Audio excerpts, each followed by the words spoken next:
Lélia Gonzalez é uma intelectual brasileira, uma mulher negra do interior de Minas Gerais, que faleceu no começo dos anos 90. Ela é historiadora, antropóloga, foi professora da UERJ e ela tem uma contribuição muito importante para o pensamento social brasileiro, principalmente para pensar a relação entre raça, classe e gênero.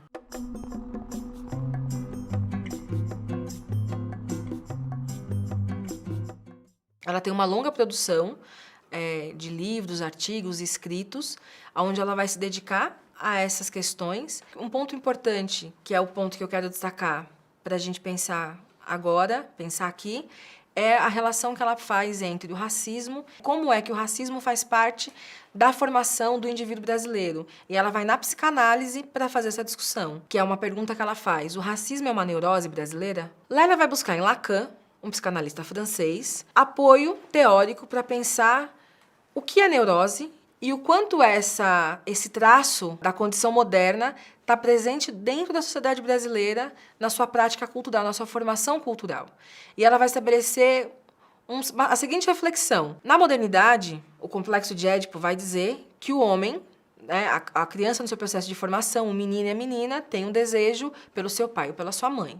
E ela está pensando em relação patriarcal, ela está pensando justamente como é que se dá a dinâmica do sexismo, então ela vai analisar isso a partir da figura do homem branco. Se o sujeito, na sua infância, deseja sua mãe, e para a psicanálise, o cuidado materno necessariamente não é feito pela figura biológica do indivíduo, qual foi a figura materna, a figura feminina que cuidou dos homens na sua infância, dos homens brancos na infância? Foi a figura da mulher negra, através do lugar da babá, da empregada doméstica. Numa perspectiva psicanalística, segundo Lélia, o desejo do homem branco, então, não seria pela mãe, seria pela mulher negra que o cuidou. Indo mais além, ela vai dizer que o racismo torna esse desejo duplamente proibido. Se o menino não pode desejar a mãe, porque socialmente isso não é aceito, pelo tabu do incesto, ele também não pode desejar a mulher negra, porque o racismo no Brasil também não permite essa construção dessa relação de uma forma não violenta, porque o passado da escravidão coloca essa relação dentro de uma marcação violenta. Então, esse desejo, ele é negado, sublimado e se reverte no mecanismo daquilo que é o racismo no Brasil, que ele não é explícito, mas que ele está o tempo todo colocado na dinâmica das relações. Isso é o que a Lélia chama de neurose cultural brasileira, a partir dessa relação de poder entre o patriarcado, o processo de criação, de formação, e a mulher negra nesse lugar. Esse é um ponto. E aí ela vai avançar. Qual é a questão seguinte para a Lélia a partir disso? Como é que essa neurose, não analisada, não pensada, não discutida, porque no Brasil, segundo ela, o racismo é um tabu, que não é discutido, não é dito, não é visto, não é revisto.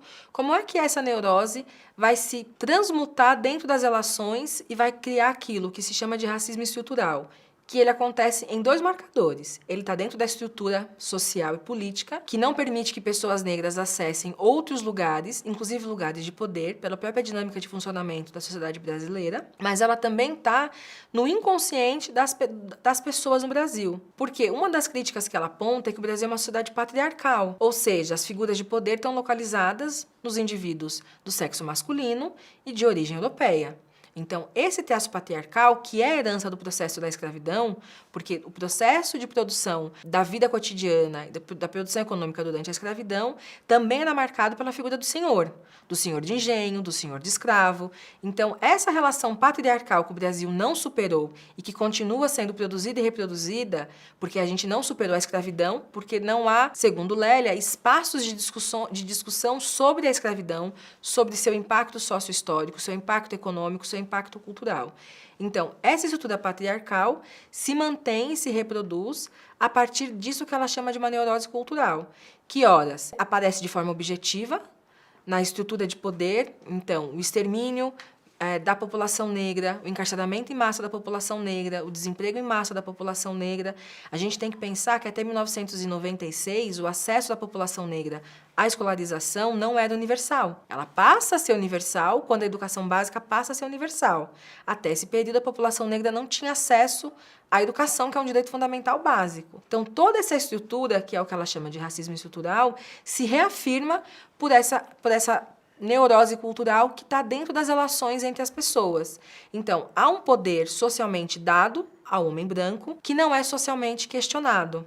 ou pelo menos até o período da Lélia, não era tão questionado como é hoje. E essas dinâmicas, essas duas relações, objetiva, dentro de uma política de funcionamento da sociedade brasileira, que não é dita, porque nunca houve segregação formalmente legalizada, mas é dentro das práticas institucionais, pensada e repensada cotidianamente e criando cada vez mais modelos e formas de que isso se mantenha.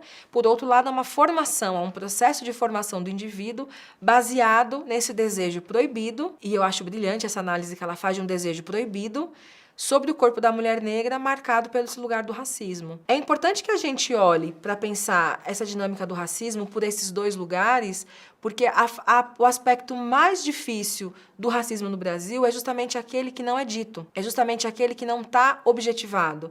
E é esse o desafio que está colocado. Como é que essa dinâmica, que está na psique, na subjetividade dos indivíduos, que faz parte da formação dos indivíduos, homens e mulheres, negros e brancos, das diversas identidades e orientações sexuais, como ele pode ser superado e ser repensado, fora de um modelo de violência? Porque segundo Lélia, tanto a supressão desse desejo, ele é violento, entanto que se reverte em estruturas violentas de subalternidade, de subjetivação, opressão de uma identidade e de uma possibilidade de vida, porque isso precisa ser negado, apagado, quanto também isso se reverte em formas de produção da vida cada vez mais violentas e cada vez mais opressoras. Essa é uma análise que ela é muito importante de ser feita e de ser pensada para que a gente consiga avançar do processo de barbárie que a gente está colocado. Há duas coisas que a gente precisa pensar no Brasil que está muito ligado com essa forma de funcionamento da cultura brasileira. Primeiro que na universidade a gente não tem acesso a autores negros, a intelectuais nossos, brasileiros, que fizeram as nossas universidades, a Lélia, por exemplo, deu aula na UERJ. Então, a importância de uma narrativa, de uma intelectual brasileira, preocupada com as questões brasileiras, por si só, me parece ser importante, né? Essa me parece ser a maior relevância dela. Mas quando a gente vai pensar mecanismos de enfrentamento ao racismo, ao que a gente chama de uma educação antirracista, uma prática antirracista, um pensamento a partir das experiências brasileiras, ela se faz importante porque ela é uma intelectual que está o tempo todo preocupada em produzir um conhecimento que dê conta de responder aos nossos problemas. Então, ela promove um diálogo com autores clássicos da antropologia, com autores clássicos da filosofia, mergulhado nas questões sociais e raciais do Brasil. Pensar a experiência do racismo não é pensar só a condição do negro, porque o racismo também atravessa a condição do indivíduo branco. Nesse texto, nessa discussão que ela faz sobre a neurose, ela vai dizer que se o racismo cria subjetividades negras subalternas, o racismo intensifica as subjetividades brancas narcisísticas e manipuladoras, porque ele dá para o branco uma falsa noção de poder a partir da sua racialidade branca, e isso faz com que ele se sinta psicologicamente, ou como ela vai dizer, psicanaliticamente, no direito, no dever, no gozo da opressão, no gozo da segregação, porque é criado a partir dessa ideia de neurose cultural uma estrutura social, psíquica, que dá para as pessoas o seu lugar. Então, pensar o racismo, olhar o racismo nesse aspecto e avançar, se debruçar sobre ele, é conseguir romper com essa estrutura de violência que marca a sociedade brasileira. Gostou desse vídeo? Então aproveite, porque tem muita coisa boa te esperando aqui. Inscreva-se!